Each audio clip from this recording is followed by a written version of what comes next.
নমস্কার বন্ধুরা, নলেজ কাল্টিভেটারে স্বাগত। আমি সুদীপ ঘোষ শুরু করেছি ক্লাস, যেখানে পড়ার সাথে হাসি ফ্রি। আজকে একটা পশ্চিমবাংলার শিক্ষা বিষয়ক গুরুত্বপূর্ণ টপিক নিয়ে আলোচনা করব, যে পশ্চিমবঙ্গের এবছরের বিএডে ভর্তির প্রচুর সিট খালি আছে। সেই হলো আজকে আমাদের ভিডিওর টপিক। অর্থাৎ টপিকটি হলো huge empty seats in BEd admission in West Bengal. অর্থাৎ পশ্চিমবঙ্গের এবছরের বিএড অ্যাডমিশনে প্রচুর সিট খালি আছে, আর সেই নিয়ে কিন্তু বিতর্ক শুরু হয়েছে। তো আজকের ভিডিওতে দেখে নেব এই যে খবর সামনে এসছে সেই খবরটি কি, আর বিএড কলেজের এই ভর্তি নিয়ে যে খবরটি প্রকাশিত হয়েছে সেই খবরটি সম্পর্কে দেখে নেব। কী কারণে এত সিট খালি রয়ে গেল সেটা দেখে নেব, আর তার ফলে কী সমস্যা হতে পারে তাও দেখব। আর এই যে সিট খালি রয়ে গেছে বা সিট ভর্তি করার জন্য কি সলিউশন আছে তাও কিন্তু আজকে দেখে নেব। ভিডিও শুরু করার আগে এটি একটি শিক্ষামূলক ভিডিও। এই ভিডিওর কোনো অংশে উদ্দেশ্যপ্রণোদিত ও ইচ্ছাকৃতভাবে কোনো হিংসা ও রাজনৈতিক বা সাম্প্রদায়িক বিদ্বেষ অন্তর্ভুক্ত নেই। তবু যদি কারো মনে হয় কোনো অংশ বিতর্কিত, সেটি অনিচ্ছাকৃত এবং তার জন্য ক্ষমাপ্রার্থী। এখন ভিডিওটি ভালো করে দেখুন, আর ভিডিও শেষে আপনার মতামত কি অবশ্যই কমেন্ট বক্সে জানাবেন। একটি প্রথম সারির বাংলা সংবাদ পেপারে প্রকাশিত হয়েছে যে পশ্চিমবঙ্গের বিএড ক্যান্ডিডেটদের জন্য 2024 সালে যে ভর্তি প্রসিডিওর চলছে সেই ভর্তিতে প্রচুর পরিমাণে সিট খালি আছে। অর্থাৎ খুব কম পরিমাণ সিটই কিন্তু ভর্তির জন্য ভর্তি হয়েছে বা পূরণ হয়েছে। আর এই খবর প্রকাশিত হওয়ার পরেই কিন্তু এই খবরটি সোশ্যাল মিডিয়াতে ভাইরাল হয়েছে, আর সেই নিয়েই কিন্তু বিতর্ক শুরু হয়েছে। এখন এই খবরে কি বলা হয়েছে সেটি দেখে নেব। ওই প্রথম সারির যে সংবাদপত্র, বাংলা সংবাদপত্র, সেই রিপোর্টে বলা হয়েছে যে পশ্চিমবঙ্গের বিএড অ্যাডমিশন চলছে। অর্থাৎ 2024 সালে পশ্চিমবঙ্গে বিএড কোর্সের ভর্তি চলছে। আর এই যে কলেজগুলি আছে বিএড কলেজগুলি, সেগুলি বেশিরভাগটাই হচ্ছে বাবা সাহেব আম্বেদকর ইউনিভার্সিটির আন্ডারে। আর সেই রিপোর্ট অনুযায়ী মাত্র 37% সিট এবছর ভর্তি হয়েছে। অর্থাৎ প্রায় 63% সিট খালি আছে। তার মানে 50% সিটও কিন্তু এবছর বিএড কলেজগুলিতে ভর্তির ক্ষেত্রে পূরণ হয়নি। মেনলি পশ্চিমবঙ্গে এই মুহূর্তে প্রায় 500-র বেশি বিএড কলেজ আছে। সে সরকারি বিএড কলেজ, বেসরকারি বিএড কলেজ, আর কোনো স্পন্সর, সে মিশন স্পন্সর বা অন্য কোনো সংস্থার স্পন্সরের বিএড কলেজ। সিট সংখ্যা কত? সিট সংখ্যা প্রায় 50,000-এর মতো, কিন্তু সেখানে 50% সিটও কিন্তু ভর্তি হয়নি। শুধু তাই নয়, এবছর কেন্দ্র সরকারের সংস্থা এনসিইআরটি একাধিক বিএড কলেজ, প্রায় 45টি বিএড কলেজের অ্যাফিলিয়েশন কিন্তু ক্যান্সেল করে দিয়েছে। কারণ তাদের যে এনসিইআরটি হিসাব মতো যে ইনফ্রাস্ট্রাকচার থাকার কথা সেই ইনফ্রাস্ট্রাকচার নেই বলে।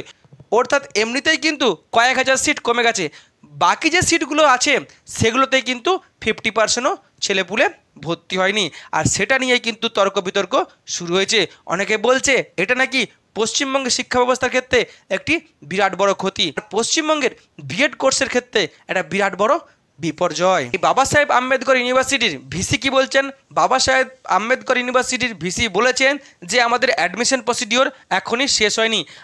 আমরা প্রথম ফেজের অ্যাডমিশন প্রসিডিওর শেষ করেছি, দ্বিতীয় ফেজের অ্যাডমিশন প্রসিডিওর চলছে, আরও একটি ফেজের অ্যাডমিশন করা হবে বলে তিনি জানিয়েছেন। তিনি বলেছেন আমরা সব রকম চেষ্টা করছি যাতে সমস্ত সিট ভর্তি হয় বা পূরণ হয়, অর্থাৎ কোনো সিটি যাতে খালি না থাকে এই ভর্তি প্রসিডিওরে। কিন্তু বাস্তবতা কিন্তু অনেকটাই আলাদা বলছে। প্রথমবার এই এত সিট খালি, তাহলে দ্বিতীয় পেজ, তৃতীয় পেজ, চতুর্থ পেজ করে কতটা ভর্তি করা যাবে সেই নিয়েও কিন্তু একটা বিরাট বড় প্রশ্ন উঠে গেছে। এখন কেন বিএড কলেজে এত সিট খালি আছে, অর্থাৎ কেন ছেলেপুলেরা বিএড কোর্সে ভর্তি হতে চাইছে না, সেই কারণটা দেখে নেব। মেনলি ফার্স্ট, আমরা গ্র্যাজুয়েশন বা মাস্টার ডিগ্রির পরে বিএড কোর্স করি কী কারণে করি? টিচার চাকরির জন্য। অর্থাৎ সরকারি স্কুলগুলিতে আপার প্রাইমারি 9, 10 আর 11, 12-এ টিচার প্রফেশনের জন্য। কিন্তু আমরা দেখতে পাচ্ছি যে লাস্ট 10 বছর ধরে কিন্তু পশ্চিমবঙ্গে কোনো এসএসসির নিয়োগ হয়নি, অর্থাৎ টিচার নিয়োগের কোনো পরীক্ষা বা রিক্রুটমেন্ট হয়নি। প্রচুর ছেলেপুলে কিন্তু বিএড করে অলরেডি এসএসসি পরীক্ষার জন্য অপেক্ষা করছে, তাদের বয়স একবারে শেষ মাথায় এসে দাঁড়িয়েছে। আর আগে যে সমস্ত এসএসসি নিয়োগ হয়েছে সেখানে কিন্তু একাধিক কেস চলছে হাইকোর্টে আর সুপ্রিম কোর্টে, সেখানে নাকি একাধিক ব্যক্তির চাকরি চলে যাওয়ার মতো সম্ভাবনা আছে, কারণ ব্যাপক দুর্নীতি হয়েছে। আর এই কেসগুলো যতদিন না মিটছে ততদিন কিন্তু নতুন করে এসএসসি পরীক্ষা হওয়ার কোনো আশা দেখতে পাওয়া যাচ্ছে না। তাই যেহেতু এসএসসি পরীক্ষা হওয়ার কোনো আশা নেই, তাই বিএড করে অযথা টাকা খরচা বা সময় খরচা করতে কোনো অভিভাবক বা কোনো ক্যান্ডিডেট চাইছে না। তাই বিএডে ভর্তির কিন্তু ইন্টারেস্ট ব্যাপক কমে গেছে, আর বিএডে ভর্তির আসন সংখ্যা ব্যাপক খালি থেকে যাচ্ছে। দ্বিতীয় পয়েন্ট কি আছে? দ্বিতীয় পয়েন্ট আছে কি, যে আগে বিএড কোর্স থাকলে কিন্তু প্রাইমারি টেটের পরীক্ষা দিয়ে সেখানে প্রাইমারিতে চাকরি করা যেত, কিন্তু রিসেন্টলি সুপ্রিম কোর্টের নির্দেশে বলা হয়েছে যে বিএড থাকলে প্রাইমারি টেটের পরীক্ষা দেওয়া যাবে না, অর্থাৎ বিএডরা প্রাইমারি টেট দিতে পারবে না, শুধুমাত্র ডিএড যাদের আছে তারাই প্রাইমারি পরীক্ষার জন্য বসতে পারবে। তাই বিএড থেকে ডিএড কোর্সে ভর্তির কিন্তু ইন্টারেস্ট অনেকটা বেড়ে গেছে, কারণ মাঝে কিন্তু একবার প্রাইমারি নিয়োগ হয়েছে। তার থেকেও বড় কথা, ডিএড করা থাকলে কিন্তু প্রাইমারিতে যেমন সে পরীক্ষা দিতে পারবে বা চাকরির জন্য পরীক্ষা দিতে পারবে, তেমন কিন্তু আপার প্রাইমারির জন্য পরীক্ষা দিতে পারবে। তাই বিএডে কম ছেলেপুলে ভর্তি হচ্ছে, বেশি ভর্তি হচ্ছে ডিএডে। নেক্সট কি, আমরা জানি যে বিএড থাকলে প্রাইভেট স্কুলগুলিতে টিচার পদে নিয়োগ হয়, কিন্তু প্রাইভেট স্কুলগুলিতে যারা টিচার পদে কাজ করছে তাদের থেকে যা জানা যাচ্ছে যে সেখানে কিন্তু স্যালারি অনেকটাই কম, যেটুকু তারা স্যালারি দেয় তার থেকে অনেক বেশি তাদের কাজ করিয়ে নেয়। সেখানে টিচিং ছাড়াও তাদেরকে আদার্স যে অ্যাডমিনিস্ট্রেটিভ কাজও কিন্তু করতে হয়, যেহেতু অনেক প্রেশার, তাই অনেকেই এই প্রাইভেট স্কুলগুলিতে চাকরি করতে চাইছে না। অনেকে বলছে তার থেকে টিউশন পড়ানো ভালো। যেহেতু প্রাইভেট স্কুলগুলিতে টিচারগুলির এই অবস্থা, তাই অনেকে বিএড কোর্সে ভর্তি হতে চাইছে না।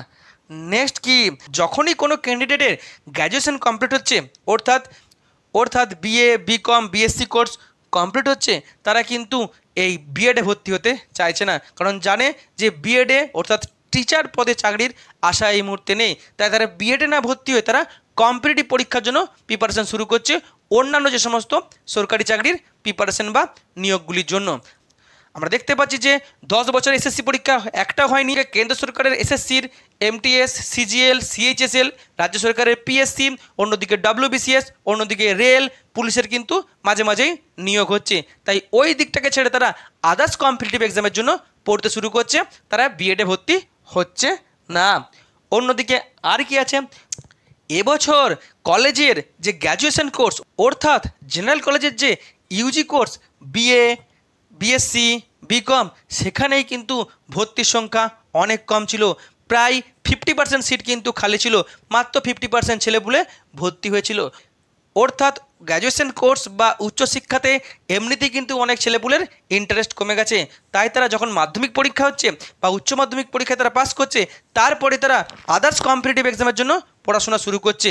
আর আমরা জানি মাধ্যমিক বা উচ্চ মাধ্যমিক যোগ্যতাতে অনেক সরকারি চাকরির পরীক্ষা দেওয়া যায়, আর তার ফলে তারা ফালতু উচ্চশিক্ষায় গিয়ে টাকা খরচ আর সময় খরচে না গিয়ে তারা কম্পিটিটিভ প্রিপারেশন শুরু করছে, যাতে খুব দ্রুত চাকরি পাওয়া যায় মাধ্যমিক বা এইচএস যোগ্যতায়।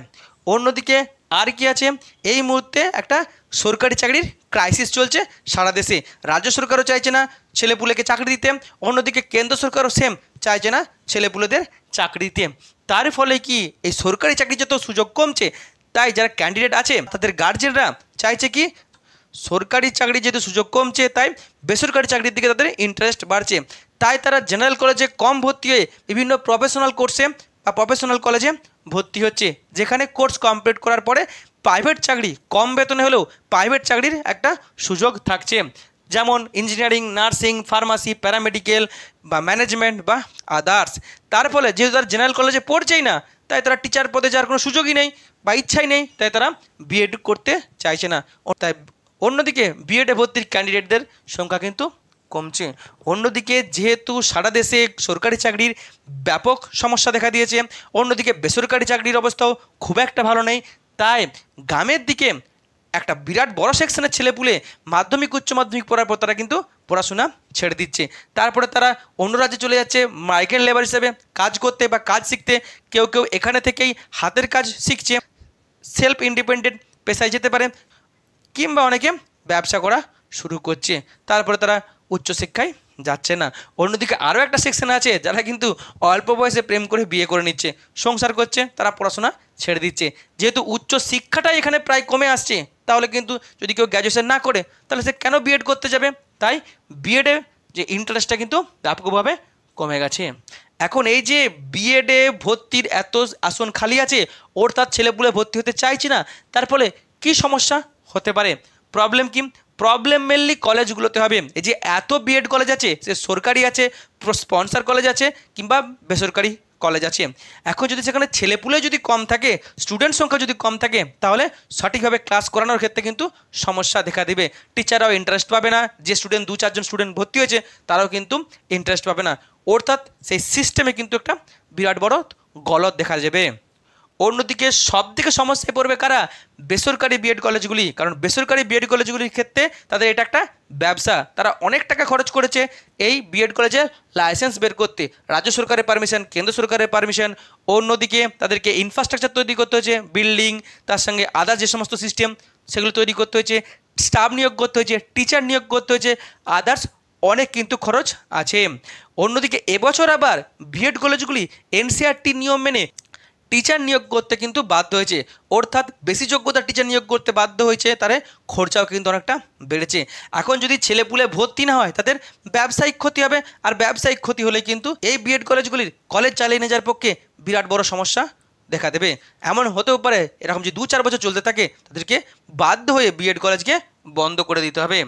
অন্যদিকে আর কি, যদি টিচার প্রফেশনে প্রতি বছর পরীক্ষা হতো তাহলে প্রচুর ছেলে কিন্তু টিচার প্রফেশনে বা সরকারি শিক্ষক নিয়োগের দিকে সরে যেত। আমরা জানি শিক্ষক চাকরির পদটিকে পশ্চিমবঙ্গে সবথেকে ভালো এবং সম্মানজনক একটা চাকরি বলে ধরা হয়, কিন্তু যেহেতু এসএসসি পরীক্ষা হচ্ছে না, অন্যদিকে বিএড ছেলেপুলে ভর্তি হচ্ছে না, তাই তারা অন্য কম্পিটিটিভ লাইনে বা অন্য সরকারি চাকরির দিকে তারা সরে যাচ্ছে।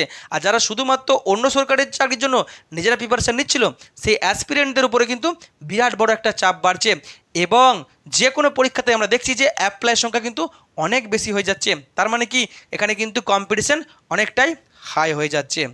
আর কি সমস্যা হতে পারে? মেনলি আমরা দেখছি যে 50% সিটও ভর্তি হয়নি। এরকম যদি 3 বছর, 4 বছর, 5 বছর চলতে থাকে, তাহলে কিন্তু কয়েক বছর পরে কিন্তু বিএড ক্যান্ডিডেটদের একটা ক্রাইসিস দেখা দিতে পারে। কারণ অলরেডি লক্ষ লক্ষ ছেলে যারা বিএড করে বসে আছে, তাদের কিন্তু একটা সময় এজ লিমিট পেরিয়ে যাবে, সেই সময় কিন্তু বিএড ক্যান্ডিডেটদের একটা ক্রাইসিস দেখা যেতে পারে। ফলে সরকারি হোক বেসরকারি স্কুল, এই স্কুলগুলি চালিয়ে যাওয়ার পক্ষে একটা সমস্যা দেখে দিতে পারে। এখন এই যে বিএডে ভর্তির এত আসন খালি আছে, অর্থাৎ ছেলেপুলে এই বিএডে ভর্তি হতে চাইছে না, আর এই সমস্যার সমাধানে কি কি ব্যবস্থা নেওয়া যেতে পারে তা আমরা দেখে নেব। মেনলি কি, একটাই সবথেকে মেন যে ব্যবস্থা, সেটা হলো সরকারকে এসএসসি পরীক্ষা করতে হবে। দীর্ঘদিন এসএসসি পরীক্ষা বন্ধ আছে, এসএসসি পরীক্ষা শুরু করতে হবে, এবং প্রতি বছর রেগুলারলি এসএসসি পরীক্ষা নিতে হবে, দ্রুত প্রসিডিওর শেষ করতে হবে, এবং সেখানে ভ্যাকেন্সি বাড়াতে হবে। এমনকি স্বচ্ছতার সাথে পরীক্ষা দিতে হবে, যে যাতে কোনো করাপশান না হয়। যদি প্রতি বছর এরকম করে নিয়োগ হয়, আর আমরা জানি টিচার চাকরিটাই হচ্ছে সবথেকে সম্মানজনক এবং সবথেকে ভালো পদের চাকরি, তাই প্রচুর ছেলেপুলে কিন্তু আবার এসএসসির দিকে ছুটে যাবে। তার ফলে কিন্তু তাদেরকে বিএড করতে বাধ্য হবে, আর বিএডে ভর্তির সংখ্যাও কিন্তু আবার ব্যাপক বেড়ে যাবে। দ্বিতীয় কি, আমি কি বললাম যে বেসরকারি স্কুলগুলিতে যে সমস্ত টিচাররা আছে তাদের কিন্তু অবস্থা খুব খারাপ, কারণ তাদেরকে তাদের যোগ্যতা অনুযায়ী তাদের স্যালারি দেওয়া হয় না, তার সাথে তাদের একাডেমিক কাজের সাথে সাথে এমনকি তাদের অ্যাডমিনিস্ট্রেটিভ কাজও কিন্তু করতে হয়, অর্থাৎ প্রচুর তাদের উপরে প্রেশার থাকে। তাই সরকার যদি প্রত্যেকটি যে বেসরকারি স্কুলের জন্য একটা নিয়ম জারি করে দেয় যে সেখানে টিচারদের বেতন নির্দিষ্ট রাখতেই হবে, অর্থাৎ যোগ্যতা অনুযায়ী বেতন রাখতে হবে, সেই স্কুলগুলি সেই যোগ্যতার বেতন দিতে বাধ্য হবে, তাহলে যারা বেসরকারি স্কুলে চাকরি করবে তারাও একটা ভালো পরিমাণে বেতন পাবে। বেসরকারি কলেজগুলিতে যদি বিএড কোর্সের ফিস কমানো যায়, তাহলে যারা বেশি খরচার জন্য ভর্তি হতে চাইছে না, অর্থাৎ যারা ইকোনমিক্যালি যারা পিছিয়ে আছে, তারা কিন্তু এখানে ভর্তি হবে।